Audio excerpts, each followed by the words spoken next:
Hi everyone, I'm Jenny and this is Hyphenated, a podcast about living in the hyphen.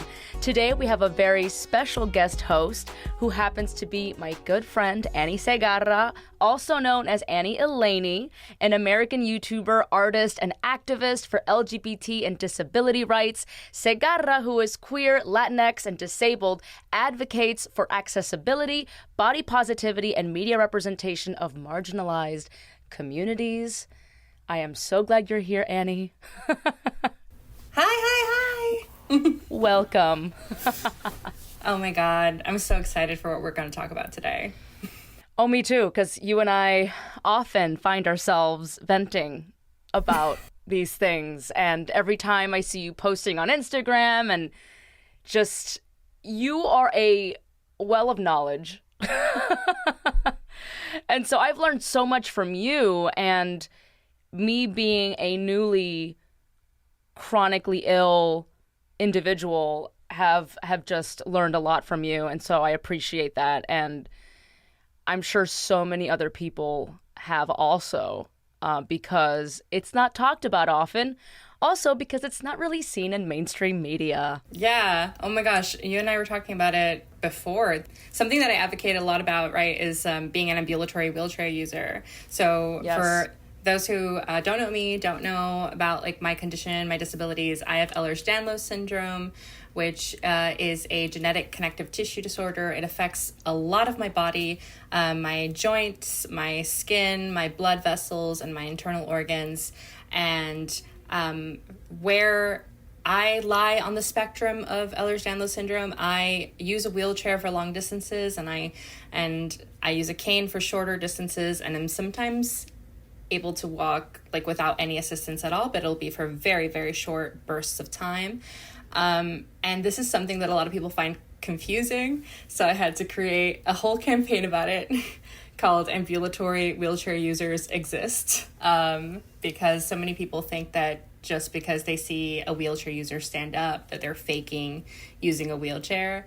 And circle back, right? We were talking about how like in novellas that happens so much, that the villain is always a wheelchair user who eventually stands up from their wheelchair to some dramatic music.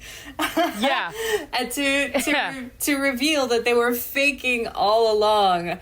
But we like never see any characters that are ambulatory wheelchair users that are not villains. Novellas are so messed up. It's wild to me. You've experienced many a time where people look at you like you're a villain when they see you get up from your wheelchair. Can you talk a little bit about that? So many different cases. I've always had some ability to walk a little bit. So I remember the first time I used my wheelchair to leave my house, somebody saw me get out of the driver's seat, go to the trunk, and get my wheelchair out, sit down in it, and go into the store. They like followed me into the store, and they approached me to tell me, hey, you know, if you lost some weight, you probably wouldn't need to use that wheelchair. Wow. Thanks for nothing. It was horrible because like an idiot. At that point, like I said, that was my first time really leaving the house after I needed my wheelchair to leave it. And so my self-esteem wasn't too great. Like this was an adjustment that I was going through. I could feel everybody's eyes on me every time I was in public, because everybody's eyes go to the wheelchair. They're like, whoa, a wheelchair out in the wild, never seen that before. So I always God. feel the people staring at me. Not so much, I think, recently, but sometimes I'll still catch it. But yeah, that was like that was one of the more tame ones. I've had situations where that was tame. Okay. Yeah, that was in relativity to like other situations. Fortunately for me, I call that tame because it's not as violent as has happened to other people. People have been left like horrible harassment notes on their car. People have gotten beat up because they walked away from a parking spot that was marked disabled parking spot, accessible parking spot.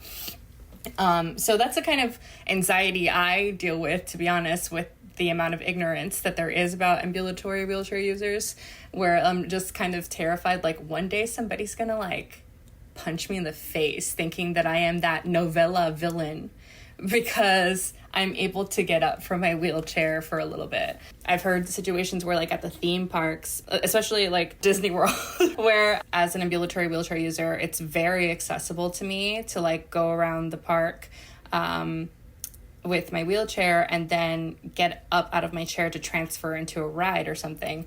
One person did that, and then when she got back into her wheelchair, a kid, maybe like 8 years old, ran up to her and kicked her in the leg, and then ran back to her to their dad, and the dad said, serves her right for faking a disability.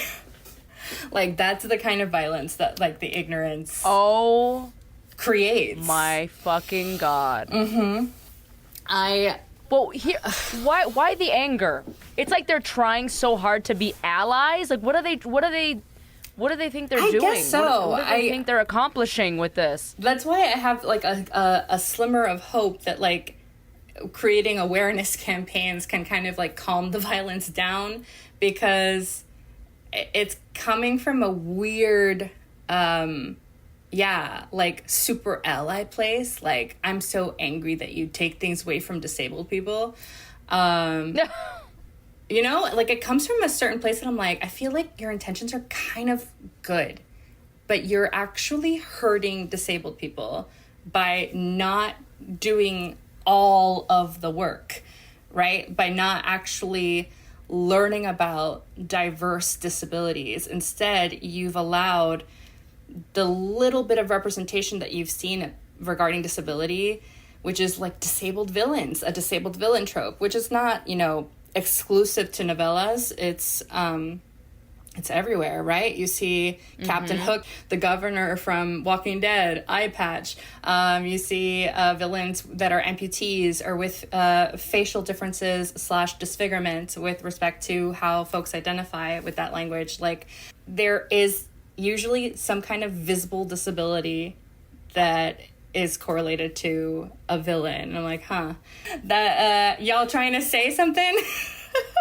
And that shit's getting mad old, and I'm tired of it. And I'm starting to see changes in media. It's a slowly but surely type of thing. You know, I wish it could go a little faster, but that's what's so important about having people in the writer's room and people in positions of power who come from diverse backgrounds. And that kind of also brings up for me how disability is just so kind of segregated in the community, in like the community at large. I don't just mean like Latinx community, I mean like society in general, in the way that like, you know, disabled students are separated from non-disabled students at school, and disabled living versus non-disabled living. And I think about how, like, because of that segregation, that also invites the ignorance. And so then people don't even know how to be a good ally to disabled people when they want to be. They think something like harassing people who may be faking a disability in public is the right way to go about it. That's what I mean. I think that people really need to explore like their relationships with disabled people. And I think that's hard. And I commend people who want to be allies. I think it's hard when there's so much separation and so little representation that they're like kind of just like running around with heads cut off. Like, we don't even know how to be helpful. And when we try to be helpful, we're being harmful. And to that I say, okay, so then listen to us. So yeah, how about like putting us in writers' rooms? How about supporting our projects? How about diversifying your social media feeds so that you actually have disabled creators as a part of your scrolling periods of your day so that you get to see us as human beings, you know? Absolutely. Hopefully that is the direction that we're moving. That's what I tell people constantly. I'm like, here are a bunch of YouTubers and content creators that you can follow. Thank God for that, at least, right? Where, yeah, like mainstream media is failing us when it comes to representation and getting authentic stories told from disabled folks. But there's kind of no excuse right now because of people like you who exist, who create content that is educational and informative. Yeah. And a big issue is when it comes to invisible illness, even on days where you are not using your cane or the wheelchair, right?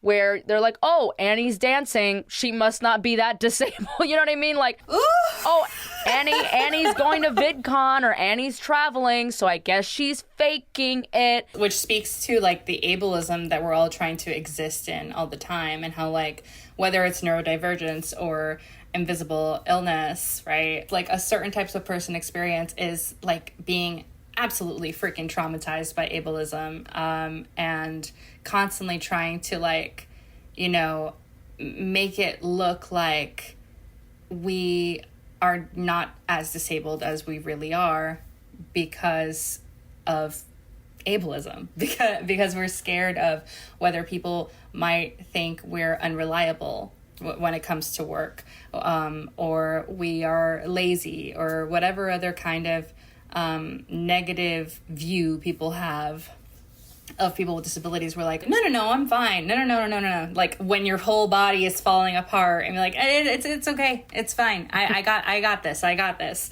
You're putting all your energy into presenting yourself in a way that is palatable to people who may exhibit ableist traits, who may have ableist opinions about you.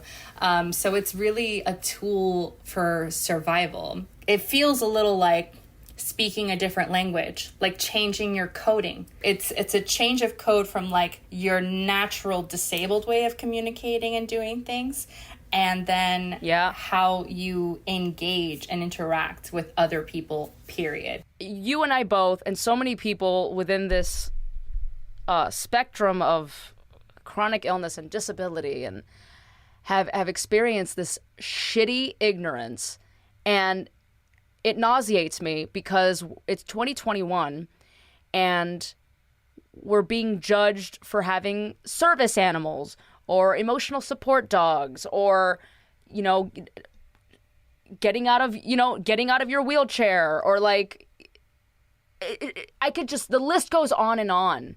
Yeah, it's like... And I'm like, what's happening? It's so heavy because there is so much as disabled people and chronically ill people that we do struggle through, we power through. And then on top of that, we also have to deal with like the impact of people and their ignorance and their ableism, and the shame that they like project onto us. Like dealing with healthcare workers who are for one reason or another biased against your gender, biased against the sound of your voice, the last name Lorenzo. And so many people experience that, and it's made them distrust the medical system.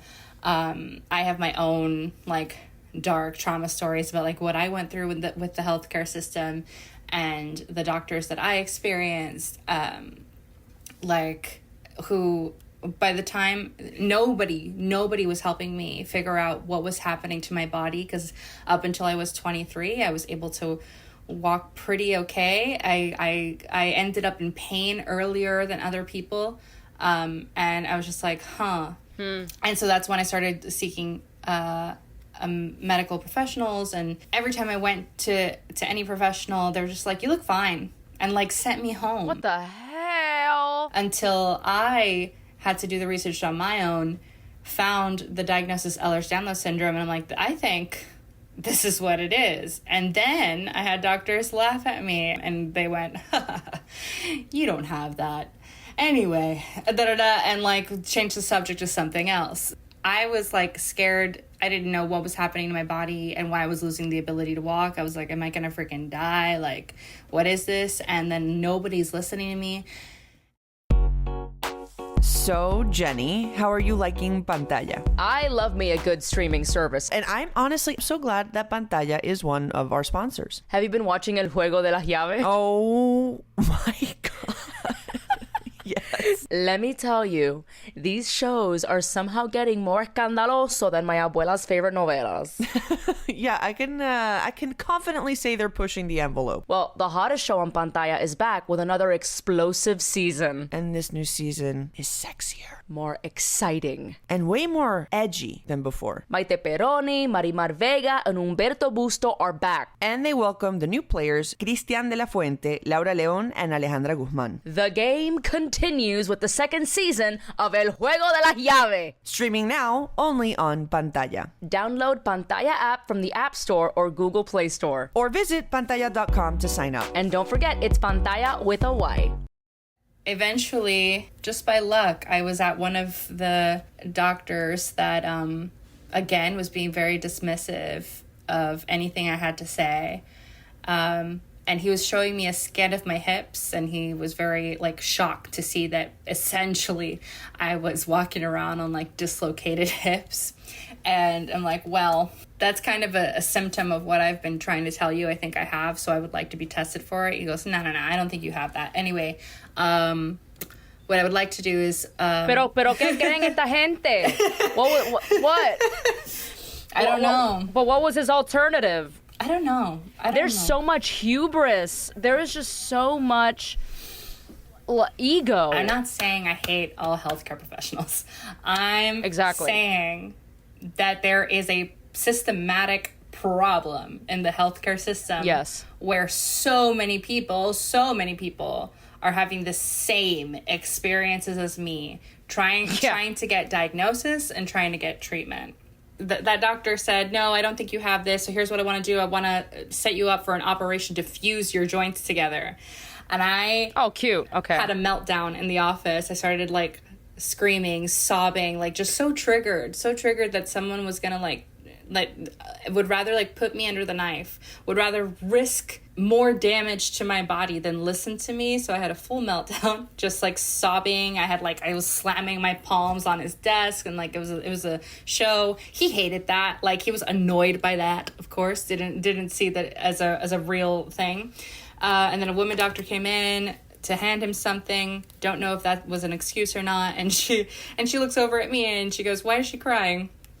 And he, again, is so freaking mean. He goes, ugh, eye roll. She thinks she has Ehlers-Danlos syndrome. What a fucking piece of shit. You're a piece of shit. Whoever you are. God. He was such scum. But like the happy ending to that was like, she was very sweet. And she was like, oh, I've never heard of that. Do you mind spelling it for me? Let me look it up. And she looked it up, like, and she wasn't like, it didn't seem like the intent was to argue with this guy. She's just like wanted to amend an ignorance. She goes, oh, I've never heard of Ehlers-Danlos syndrome before. Do you mind spelling that for me? I would love to look it up. And she looked it up, and she like looked at the brief definition of it, and then she looked up at my scan, and she just said to him, she could have this. And from that one line, he like still was not apologetic, was still super annoyed, rolled his eyes again, threw his arms up in the air, and it's like, fine, I'll send her to a geneticist. And that's what I've been waiting for this entire time. I've been trying to get an appointment, a referral to see a geneticist for like at least a year at that point. And I went to the geneticist, talked to her about my symptoms, and she's like, yeah, you could very well have this. But even she, that's the trouble with having a rare condition. Even she as a geneticist was like, but I have not worked with Ehlers-Danlos syndrome before.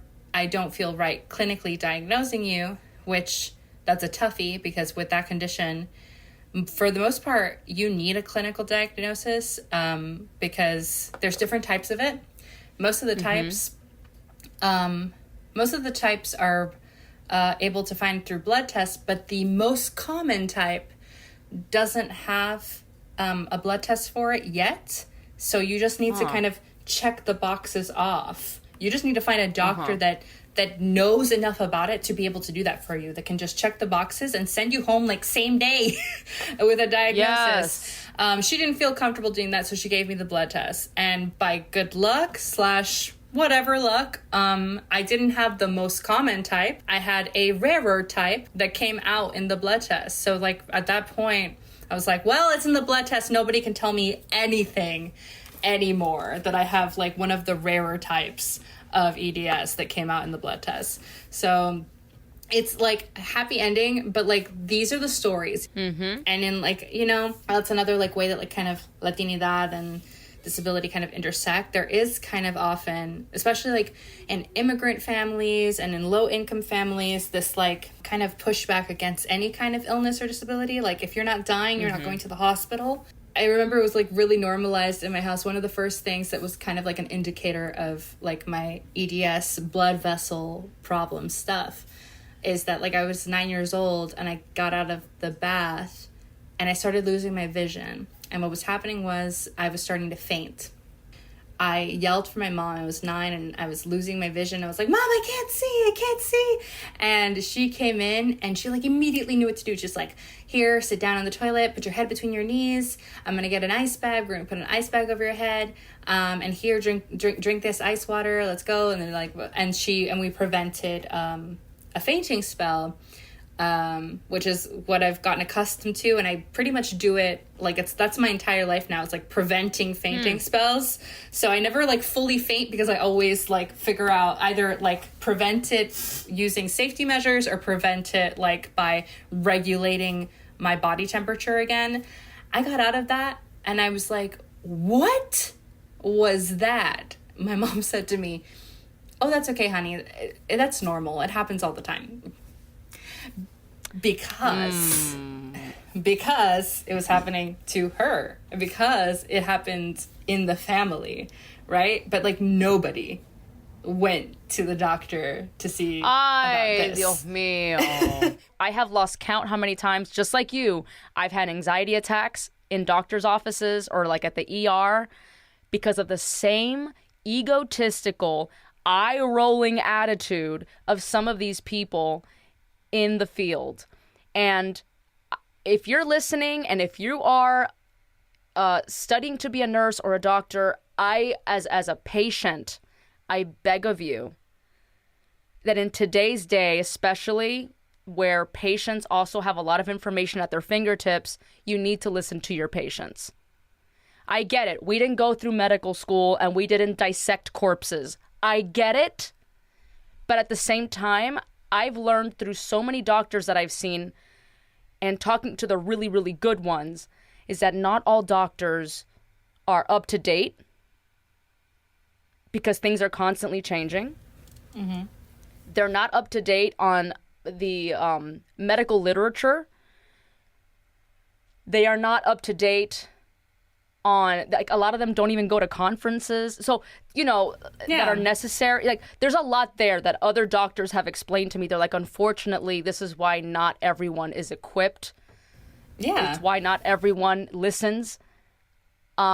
Like you, I was dealing with a lot of, not fainting spells, but I was getting really dizzy. And I was like, do I have vertigo? I went through every test in the book, from like an MRI to EKGs to a hearing test. And I had this one guy doctor be like, it's anxiety. Oh, it's always anxiety. They love to pin it, especially with women. Yeah, absolutely. Because we always have to like find the new hysteria for like women aligned, women presenting like people. Yep. And anxiety, conversion disorder, those are all like the things that like so many professionals like to just kind of use as a way to dismiss anything else. Oh, and don't even get me started on like weight and how like anything that's happening in your body, if you're like overweight, underweight, then your weight is the problem. Fix your weight and then I'll look at anything else. is the most dangerous thing I've ever heard, and I can't believe that it's so common. And this kind of like fat phobia and like weight like bias that happens in healthcare spaces, I can't believe that they haven't caught on to how dangerous it is to do that to people. To be like, oh, just go home, fix your weight to the number I would like it to be, and then I'm gonna look and see if there's anything else that I should be looking at. That's laziness. That's just lazy practice, truthfully. It's I just, not only is it fat phobic, but it's also just they don't want to try to get down to the bottom of what you have, so they blame it on something they see externally, like, oh, it's your weight. Yeah, it's very surface level. I was saying that too about like what doctors don't know. I have yet to like meet any kind of professional that I need to know about EDS actually know about EDS. I still, all the time, do not meet professionals that know what my condition is. Constantly meeting professionals that are like, can I have my med student come talk to you? And I'm just like, and that puts so much pressure on me. I'm like, okay, I have 5 minutes with this like med student, which like sometimes goes really well, and they're super receptive, and they basically listen to my TED talk about my condition. And sometimes I've had one med student who's like, so you have EDS? Yes, I do. So you like dislocate easily? I'm like, yes, I do. And then he, without asking me, just like lifts up my arm towards him and tries to dislocate my thumb. What the fuck? And I immediately like pull my hand back. I was like, no, don't do that. And then even though I did that, he grabs my arm from back here, pulls it again towards him, and again tries to bend my thumb backwards. What? And I said, no, don't do that. I would have punched that motherfucker in the face. And he's like, but I need to see how far. No, you don't. You don't need to see how far back it. What? No, get out of here. I think that I actually literally told him to get out of the room because I was like, what a dick. I really hope he's not a doctor. I snitched on him right away, and I was like, no. This person just tried to dislocate my thumb, like, so he could see what? That I really had EDS? What? What a jerk. That's scary information always to, like, tell the public, because I watch too much true crime, and I'm like, oh, somebody's gonna use how easily my joints dislocate one day. Oh, no. Oh, my God. No, protect Annie, me. no. Protect. But I think that's what's so important is, like, for the longest time, I didn't want to open up about my Crohn's disease. And I remember, I've gone to doctors over at Cedars-Sinai, which a lot of celebrities go to Cedars-Sinai. And I remember my gastro there was like, oh, yeah. You would be surprised as to how many celebrities I see with Crohn's and colitis, but they don't open up about it. Oh, it's such a huge stigma for sure. It's a huge stigma, and I think it's because of the whole, like, I'm not going to get work if people find out. And I'm like, you know what? It shouldn't matter, because at the end of the day, we're still doing the damn thing. We're talented. We're working our asses off. We get shit done. I would rather be open about my mental illness and my neurodivergence with ADHD and be open about my Crohn's, because I'm not just doing this. I'm not in this career solely for, like, yay, look at me, I'm famous. It's like, yes, I love making people laugh and I want to be creative, but at the same time, if I have a platform, then I want to use it for good. I've had people write me, and I'm sure you've had tons of people write you, like parents and people with chronic illness, and maybe specifically EDS, and for me, people with Crohn's and ADHD have reached out and said, because of you, I got a diagnosis, or because of you, I'm going to go get checked out. You know, yeah. I always tell people, always get a second opinion, a third opinion, research your doctors, freaking do whatever you can to make sure that you are heard. Absolutely. Because a lot of people, I think, just take a doctor's word off the bat and they just go home and then become more and more ill. Yep. You need to fight for yourself. You need to advocate for yourself. And I know it's not easy. And I know not everyone might have the personality to do so. So I always think it's good to have that support system, whether it's like a family member or a significant other or a friend to come with you and help you. Yeah, that would have been so great. I know that, like, my experience is like super isolated, so like, yeah, I didn't have like really any support to do that. But like that also brings up just what happens sometimes, especially in like immigrant Latinx families. something I've observed in a lot of Latino families is they don't want the diagnosis. They don't want a label to be put on themselves, on their children, that would hinder them, because there's this big pressure, especially as like immigrant families, especially as low income families, to, you know, find that like financial success. And so a lot of people feel like if there is some kind of label, if there is some kind of diagnosis, then that is that much harder. I mean, and that happens like with any kind of like marginalized identity, period. In my family, it was like, you're already Latina and a daughter of immigrants. You can't be gay. you can't be disabled also. Like, we need you to, like, you know, do the things and be successful. So like that's in the past, and like in my immediate family, they're okay with my queerness. Okay is the perfect word. They're okay with it, yeah. Enthusiastic? No. But okay. An extended family, we don't talk about it. Extended Latino family, they're just happy to pretend, oh, she's just quirky. She's just a 30-year-old that never had a boyfriend and is just quirky. So we don't talk about it. But like, yeah, like the disability was the thing that like it's a double thing. It's like there's a subconscious thing about like, oh no, what are you gonna do? Like, you need to be financially successful, and if you have a disability, we have no examples of disabled financial success. So that just seems like an impossibility to us. It's never going to happen, right? So it's partly that, and partly, I think, just like, you know, your basic, you know, families never want their relatives, their loved ones to be sick.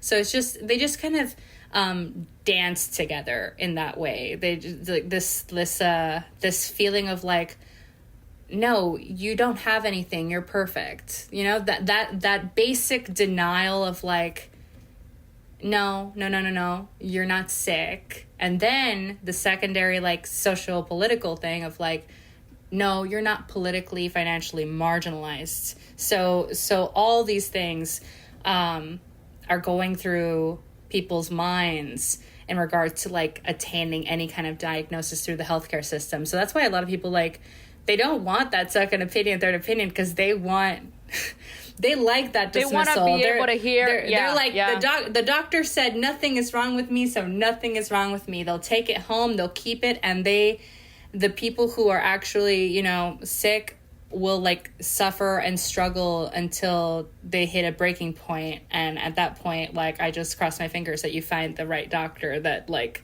will give you the right diagnosis and the help that you need. Well, I always wondered, I'm like, why is it that my people always just accept what the doctor says and calls it a day? And I'm like, no, you clearly are not okay. Like, this doctor doesn't know what they're talking about, and you're just going home going, bueno, el doctor dijo que estoy bien. Tú sabes que tengo que ponerme en dieta para mi colesterol. Ooh, that one hurts. Because we're talking about, like, we're very aware right now as, like, millennials, like, going through the process. And so you and I have, like, we run into a doctor that's like, your weight is a problem, I'm not going to bother looking at anything else. We're like, that is wrong. You cannot do that to people. You cannot just dismiss what is happening in my body because of the weight that I'm at. But people who are older have that mindset exactly. They're like, they will go home with the same exact experience that you and I went through, and they're like, oh, the doctor just said I need to lose weight and now feel better. Like, and take like some random medication that's gonna only fuck my liver. Yeah, you need so much more than that. You need people to actually look at your health and not just like look at you, have a biased opinion of you, and send you home with just that. Like, that is not acceptable. I mean, I know we're going on tangents here, but I wanted to touch upon this also, speaking of weight, right? It's not just an issue amongst our doctors. It's, again, within our community. I grew up understanding both sides. Both my mom being obese, she was over 300 pounds at one point throughout my childhood, right? And her doctors would say, you're morbidly obese. And people, that's all they would see. And I as a kid, I would deal with people talking shit about my mom But what's funny is that even my mom, at her heaviest, was healthier than my father, who was the skinny one. Then me, being una flacucha, but it's genuinely in my genetics. Like, my sister and I both got my dad's, like, metabolism. But every time I go back to freaking Miami, I'm telling you, every freaking time someone stops me and tells me I'm too skinny and I need to eat. And I say all this to say that our culture también, bro, y'all need to shut up. I mean... I mean, really, truly, like you said it all. You said it all when you said, like, some people are told to lose weight, some people are told to gain it. And I'm like, truly, everybody should just shut up. Because if it were you on the other side of that, let's say you have a disability, let's for the sake of argument, it is your weight that is part of this disability. The weight is the health issue. Imagine if every single person you met every single day said to you the same thing. If you did this, you would no longer be unhealthy. If you did this, you would no longer be disabled. And you just had to go on essentially a freaking book tour every day, explaining to people your health, explaining to people your body, or just listening to that on repeat, every single person giving you the same advice about what you should do for your optimal health. No, that's not a good time. That's not pleasant. That's not appropriate. So don't do that to people. Don't give people unsolicited advice. If you ever feel genuine concern about someone's health, maybe even give them a warning, like, hey, like, there's something that I think might help. Like, are you in a place to, like, talk about that right now? And they can tell you, no, it's probably going to be a no. And if they are open to, like, listening to advice about their health, then maybe it's a yes, and maybe you guys can talk about it. But it is so inappropriate to just, like, especially to strangers, be like, here's what I think is going to, like, help you in regards to your health, in regards to your appearance, in regards to your body. It's not appropriate, and it needs to end yesterday. No way. Mic drop. So, Annie, a lot of folks like us in the disability and chronic illness community often will say something like, oh, I only have enough spoons to do this today, or I don't have enough spoons for that. And oftentimes people on the outside don't know what we're talking about when we're mentioning spoons. So do you care to elaborate? Yeah, we use the word spoonie. It's the way that some people identify. Not everybody identifies with it, and, like, they have their reasons. So spoons were used by a chronic illness blogger as a metaphor for, like, the amount of energy one might have as a disabled, chronically ill person, mentally ill person, anyone under the disability umbrella. So, like, their example was, like, at the dinner table with a variety of spoons, that if I want to take a shower, that would maybe take me 2 spoons, whatever. Just, like, a nice little, like, calculation of the amount of energy specific to anyone with a disability has during the day. And so it functions kind of like, you could make that metaphor so many things: gas tanks, you know, battery charging, etc. But the term is specific to, like, disability culture and how much limited energy you have as a disabled person. I like saying it. I'm like, mira, I only have so many cucharas to deal with your bullshit today. I'm up to here. Love it. With my cucharas. Love it. But oh my gosh, Annie, this has been incredible. I have been wanting to interview you for so long and have you as a guest on our podcast, because it is such an important dialogue, especially for our community. Because I have dealt with so much ignorance from both doctors and people within my own hometown of good old Miami, Florida, and even in the comments section of my videos, and hearing all your stories and the stories of so many of my other disabled friends, and I'm like, what do we have to do to really just, like, shout it from the rooftops that people are just not educated enough on this? So before we close, what would you like to tell our audience? I know there's so much, But if there's one thing that you could tell them to think about, or if they want to learn more about disability and chronic illness and invisible illness, what would it be? I would say definitely that if you want to, then the work does fall on you to look for it, because so much of it is already out there. There's so many books, there's so many creators. I wouldn't recommend like hopping into the DMs of any kind of disabled creator and asking them to explain everything 101, because I'm sure they have like YouTube videos or any other kind of social media, video, writing, blogging content for where they talk about that stuff. And like, very importantly, learning about like the spectrums of disability, that it's not binary. Like blindness and deafness are not just like an on and off switch. It's not just people can hear or cannot hear, but there's spectrums of how much you can hear and spectrums of how much you can see, and me with EDS, and spectrums of how long I'm able to be on my feet, how long I'm able to dance, how long I'm able to be in an upright position or in a hot temperature before I pass out. Like there's just such big spectrums, and it's so individual, person to person. And I guess like the only other thing I could say is just to like really put that on your table, put that on your desk, to learn about disability and learn about accessibility and how to be more inclusive and welcoming to disabled people in your life. Love it. And where can people find you? I am at Annie Elaney on everything except Facebook, where I use my name, Annie Segarra. And Annie Elaney is with a double E in the middle because it's Annie Elaney. So when you try to write it, there's going to be 2 E's in there, and that's how you can find me. Awesome. Thank you so much, Annie. You are the best. Thank you so much. And hopefully some people walk away with some good stuff today. Yay. Thank you so much for having me.